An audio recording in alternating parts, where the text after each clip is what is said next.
Greetings, my scattered brothers and sisters in the Lord. Trust you know the Lord is with you today, wherever you find yourself scattered, and that you know the Lord's presence is more than enough for you today, whatever you might face.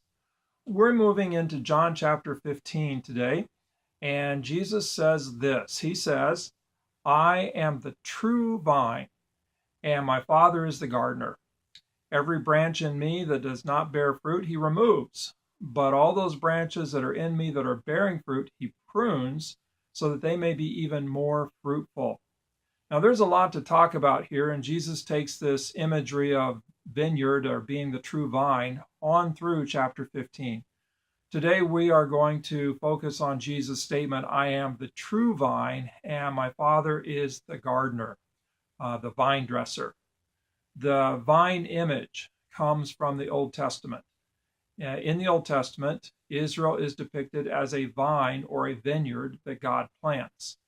We see this in Psalm 80, where Israel is described as a vine that God has brought up out of Egypt and planted. And the purpose of planting this vine is that it would bear fruit, and that fruit would be a blessing to all the world and would bring God glory. We see this in Isaiah 5. Israel is depicted as a vineyard that God has planted and cared for, and yet it has produced nothing but wild grapes, fruit that is rather worthless. And so God is going to allow that vineyard to be destroyed, to be ravaged. God will bring judgment upon it. We also see in Isaiah chapter 27 the restoration of that vineyard and to where it will once again bear fruit and it will be a blessing. And so Israel is depicted throughout the Old Testament as a vine, and the purpose of a vine is to bear fruit, and especially grapes. And grapes are used for making wine, and wine was a symbol of life and joy. And so Israel was to be a people that God used to bring blessing, to bring joy to the whole world. And when Israel fails to abide in God, when they fail to listen and obey, then they produce wild grapes, and God is not able to bless the world through them. So that's a little bit of the background in terms of the vineyard or the vine imagery. And it's significant that Jesus says, I am the true vine.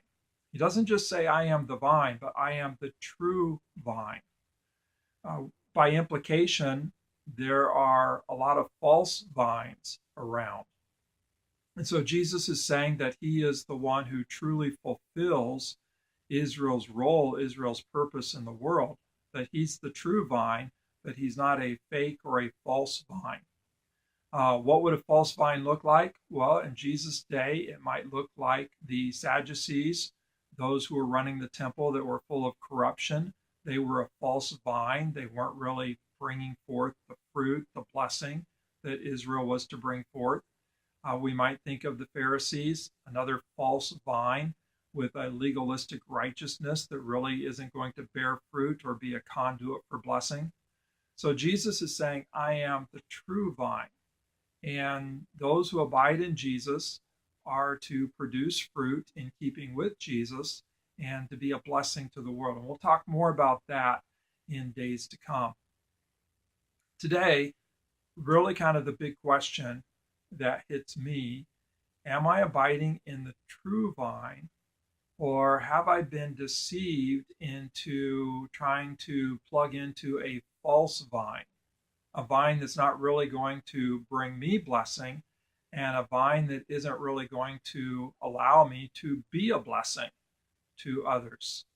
And there are all kinds of false vines that are present in our world, and you can imagine just a few. One would be money, thinking that somehow all that matters is that I have money, that I have, a lot of materialistic gain. And that becomes kind of this false vine that is not going to make me really have joy. It's not going to give me future. And I'm not going to be a blessing to others if I'm consumed with simply getting more stuff. And so that would be a false vine. You could think of other false vines, I'm sure. And so that becomes kind of the big question for me. Am I plugged into the true vine so that I'm experiencing life and I'm a blessing to others? Or am I being deceived and allowing myself to kind of get grafted into, pulled into a false vine? A vine that really doesn't give me hope, doesn't really give joy, and doesn't really make me a blessing to anyone else. So, wherever you find yourself scattered today, here's the challenge: abide in the true vine, abide in Jesus. And in doing so, you will discover that we have life in Jesus, and that because of that, Jesus makes us a blessing to others. Don't get deceived. Don't plug into a false vine. God bless. Have a great day and abide in the true vine, Jesus.